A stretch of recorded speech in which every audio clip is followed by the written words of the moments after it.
Hey, what's up, guys? It is the transformation leader, Crystal Metellus here. Thank you all for joining me. As you already know, it is week 1 of the And I Quote Self-Development Training book review.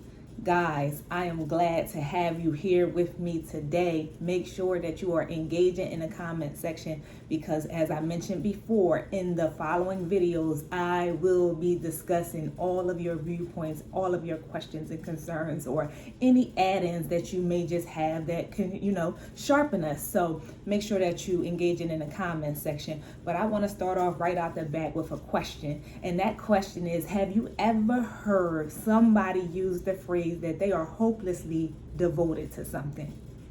Have you ever heard that?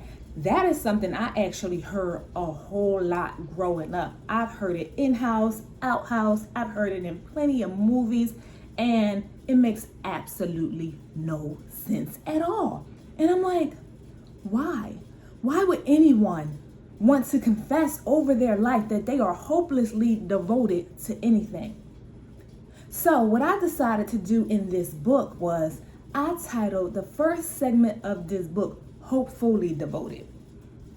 Because I feel like that if you're going to devote your time, your energy, and your effort to anything, shouldn't it be in something that you believe in?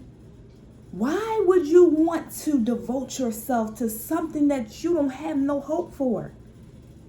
That makes absolutely no sense, guys. So to start this video off, I actually defined those words. I defined being hopeless as well as being hopeful. And I'm going to start off by reading those definitions to you. So the definition for the word hopeless, it says feeling or causing despair about something, giving no reason to expect good or success, giving no ground for hope, incapable of solution, incapable of management, incapable of accomplishment, incapable of redemption, incapable of improvement. It is an impossible task. Now, again, we are talking about being devoted to something that is impossible of solution, incapable of management, incapable of accomplishment, incapable of redemption. So you're going in the door believing that these things are incapable of producing any of these things. So again, why would you devote yourself to anything that you are hopeless about? Now, let's take a look at the word hopeful. The word hopeful means feeling or inspiring optimism about a future event. It means believing that something good is going to happen. It means to have the qualities which inspire hope. So, and this is just for me. Maybe I'm alone, but I don't think that I am. Anytime that I sign my name on a dotted line to devote myself to something, I want it to be something that I'm optimistic about. I want it to be something that inspires hope within me. I want to be able to believe in what I am giving my time, my energy, and my effort to. And no, let's go a little further, and we're actually going to read the definition for the word devoted as well, because I want to make sure that you know what it means to be devoted to something. So devoted is defined as it gives all or a large part of one's time or resources to a person, to an activity, or to a cause. I'm going to say that again.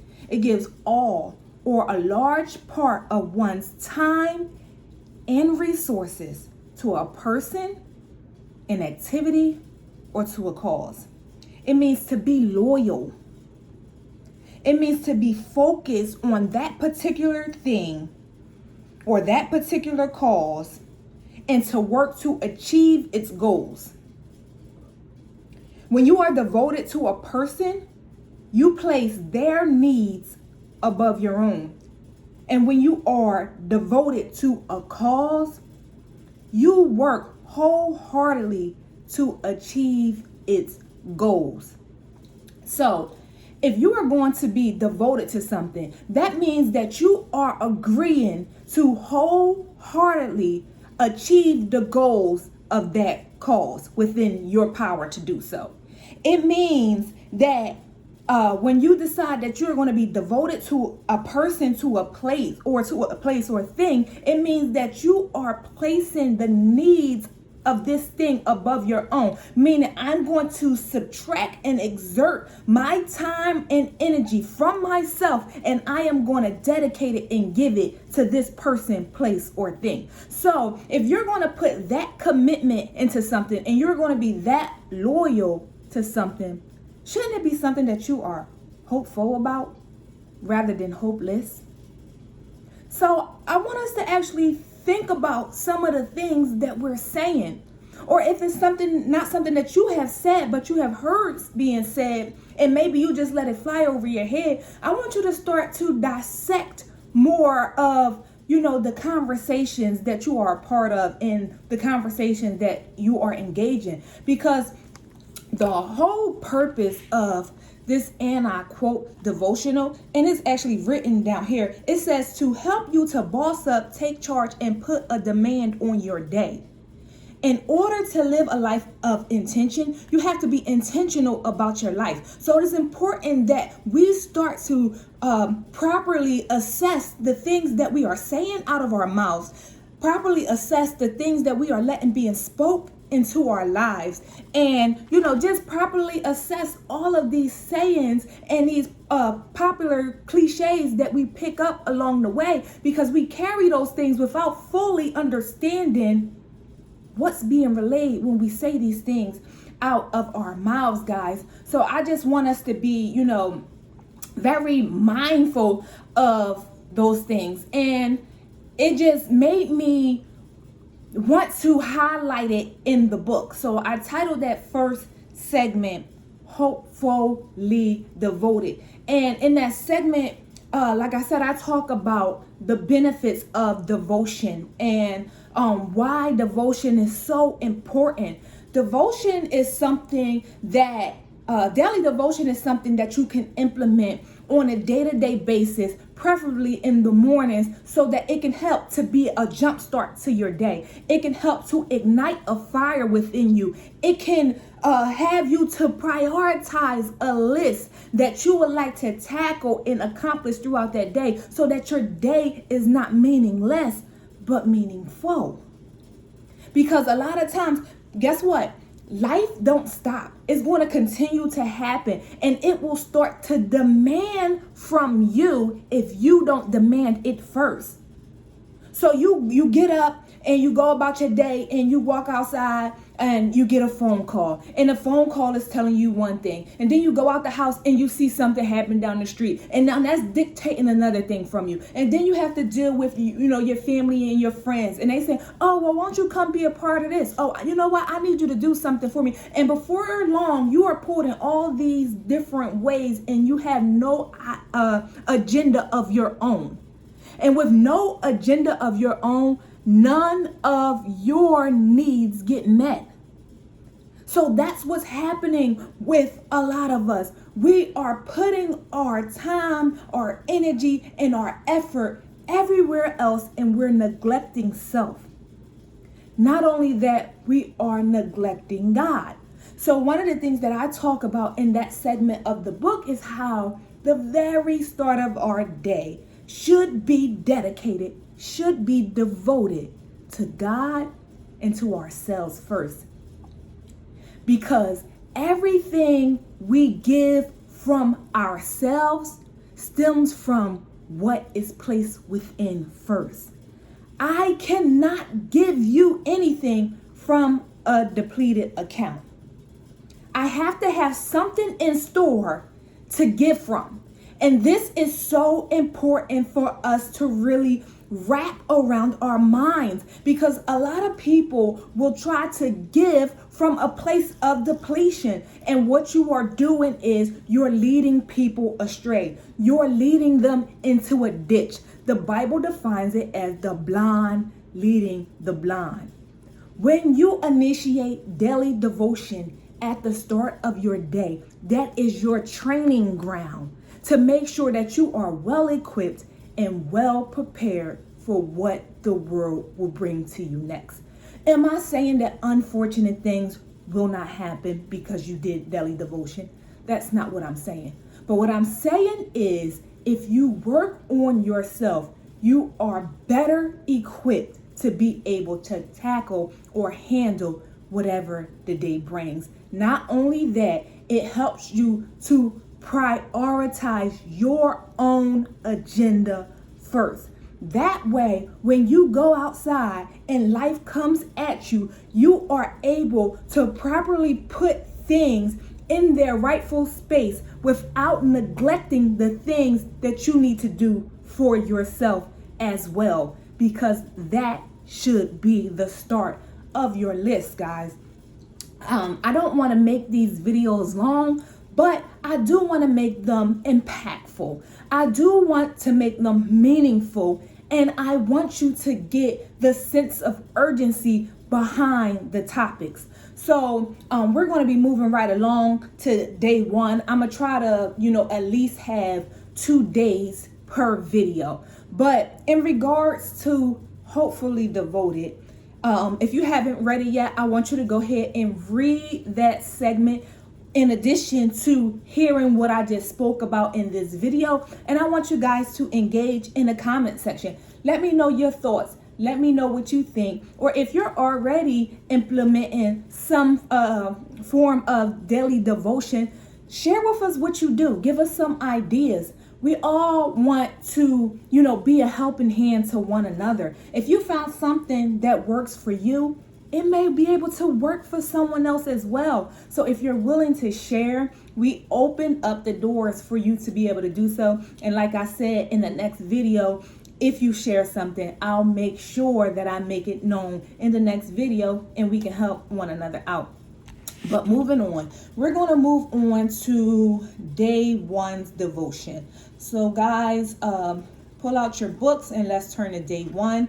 We're going to recite the quote together. Daily devotion day one.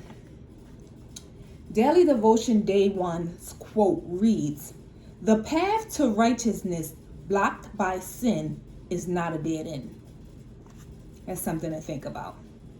The path to righteousness blocked by sin is not a dead end. What do you think about when you hear that? What comes to mind when you hear that? I want you to really think about that. The path to righteousness blocked by sin is not a dead end. Because I know the quote itself can make your mind wonder. What do you mean by that? The path to righteousness blocked by sin. Sin. Yeah, no, that is a dead end. But it's not. It doesn't have to be. And many people get caught up thinking that it does. And it becomes a hindrance to the building of the kingdom. So I want to talk about that because I want to refute the notion that it is.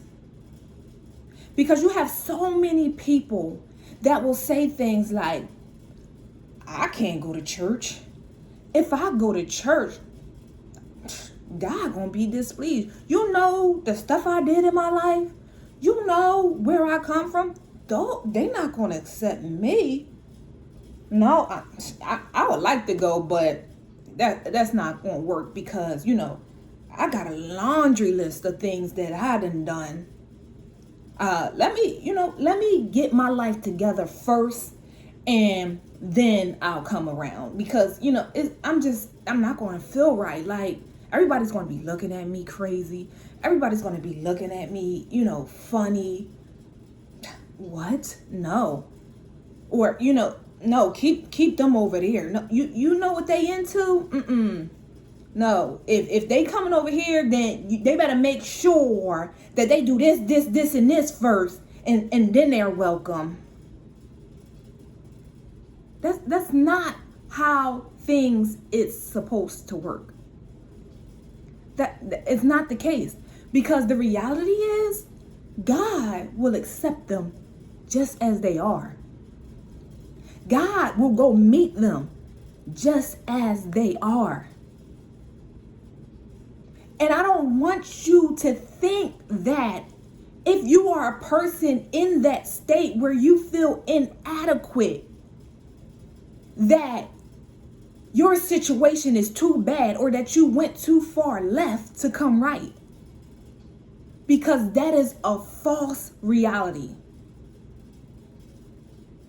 I want you to understand that roadblocks can be moved out of the way. Mountains can be cast into the sea.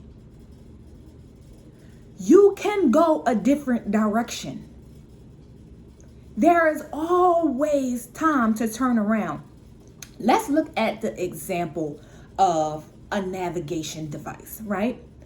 And I know many of you are familiar with traveling in a car with a navigation device directing you where you need to be.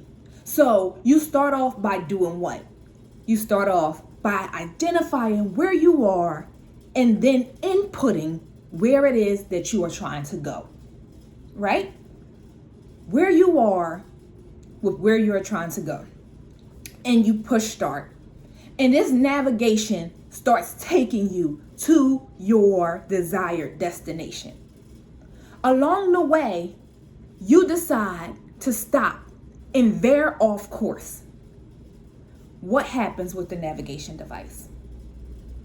I'm going to tell you what happens. It doesn't stop.